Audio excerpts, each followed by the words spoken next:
families. Welcome to day 6 of the Jessie Tree. I hope you are enjoying this story as much as I am about this grumpy old man and the curious young boy that keeps getting the man to tell some amazing stories. Let's see what story he tells today. It's called A Stairway to Heaven. Let's look at the picture. There's two young men. One's giving the other one a bowl of something. It looks like maybe soup or stew or something. Interesting. Let's find out what it's about. A Stairway to Heaven. I had a dream last night. The old man jumped. Could the boy not cough politely or say, "Excuse me"? Must he just suddenly be there talking? It scattered the old man's thoughts like birds out of a tree. I dreamed I was Jack climbing the beanstalk. I only have nightmares, said the carpenter. Was one of Jesus' ancestors a firefighter?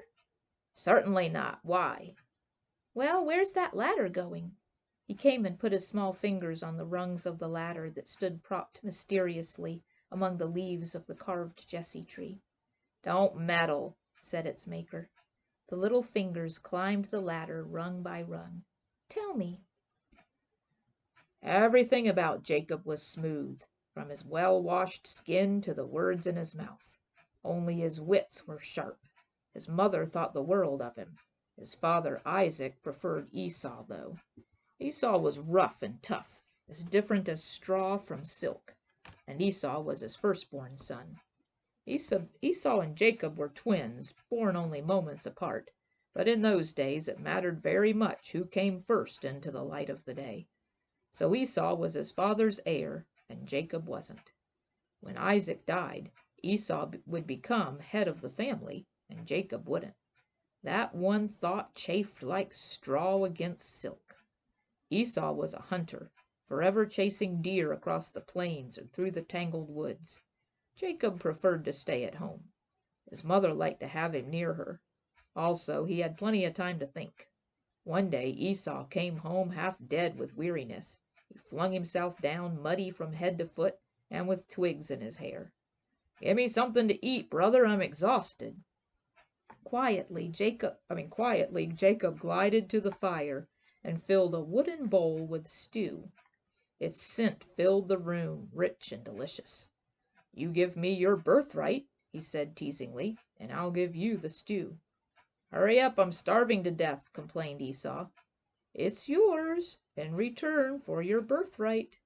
What do you mean, my birthright? Give me the stew, can't you? From now on, I'm the firstborn, that's all. Esau wagged a weary hand. Whatever you say. After all, how could a bowl of stew change the facts? Esau had seen the light of day first. He wolfed down the stew and fell fast asleep. But Jacob held him to the deal. By the time Esau woke, everyone knew that he had sold his place as Isaac's heir in return for a bowl of stew. His only comfort? He was still his father's favorite son. His father's blessing would surely come to him. Hunt a deer and cook its meat for me, whispered old Isaac one day, frail as a cobweb and blind and chilly as ice. Then I shall give you my dying blessing. Now in those days a father's blessing was considered as powerful as a wish granted.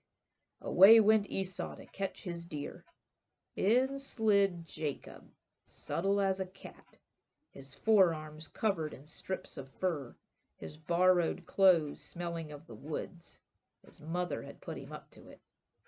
Here you are, father, it's me, Esau. I brought you the venison you asked for.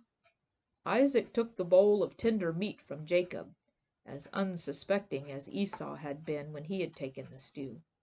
My boy, the old man said, feeling the coarse hairy hands that clasped the bowl, let me kiss you. My blessing is yours. And thus for a second time Jacob stole from his brother. When Esau found out how he'd been cheated, he begged Isaac to bless him too.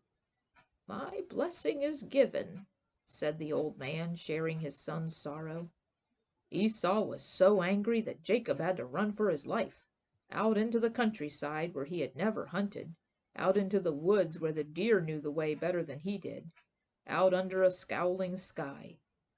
Who knows why God forgave Jacob, the trickster, the cheat, except that God forgives most things. Who knows why God leaned out of heaven and kissed Jacob on his smooth forehead, but he did. That night Jacob lay down to sleep with only a rock for a pillow, and he had the strangest dream of his life.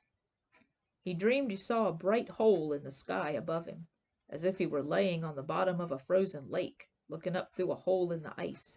And stretching down from the hole was a ladder, the longest ladder imaginable, and as broad as a flight of stairs.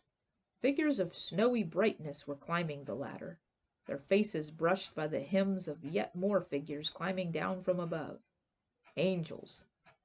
"Jacob," said a voice within his dream, "just as I promised your grandfather Abraham, I'm going to make you the father of a great people and bring them into a land of their own."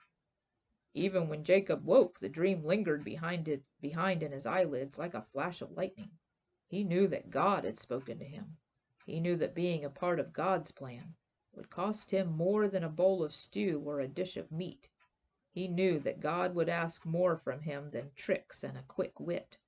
He was filled with excitement and joy, and terror and shock all at once. Above all, he longed to tell his twin brother, but of course that was out of the question. One day he would have to put things right with Esau. "I suppose if your Jesse tree were tall enough, the angels could glide up and down that," said the boy. "Don't talk crazy," said the old man.